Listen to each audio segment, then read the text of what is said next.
Do you believe, understand, and live by the Constitution of the United States? If not, you should. This information is very important to all U.S. citizens. Allow us to explain some basic information about government. There are two main schools of thought. One is to have as little government control as possible, and the other is to have total government control over every aspect of human life. Then there are many positions in between those two schools of thought, which is where we find most Americans. Let's first consider total government control. The government makes decisions and laws and uses force or punishment for those who do not abide. This type of government is called totalitarian, and heads of this type of government are called kings, tyrants, emperors, dictators, and warlords. Before 1788, most all governments were of this type.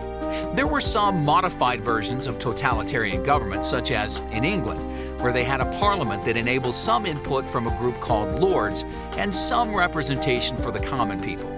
In reality, the king ruled with guidance from his advisors, and most of the people obeyed his laws.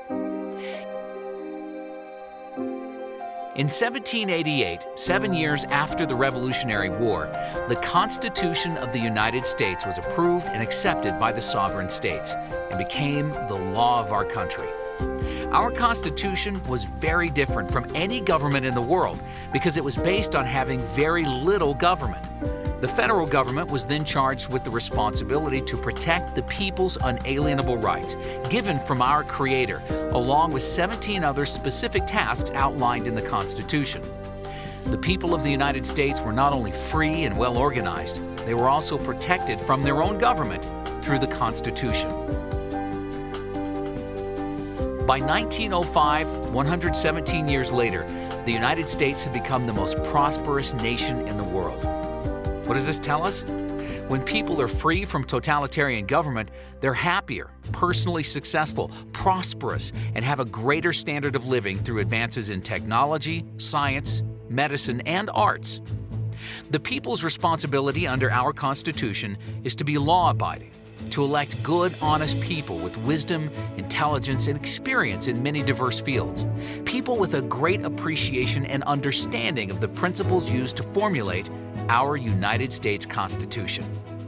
Imagine if all citizens understood the Constitution and would elect representatives who upheld the Constitution. Unfortunately, that's not how it is. But it can be. Article 6 requires our representatives to be bound by oath or affirmation to support this Constitution, to support and defend the Constitution of the United States against all enemies, foreign and domestic, that I will bear true faith and allegiance to the same, that I take this obligation freely, without any mental reservation or purpose of evasion, and that I will well and faithfully discharge the duties of the office of which I am about to enter. So help me God.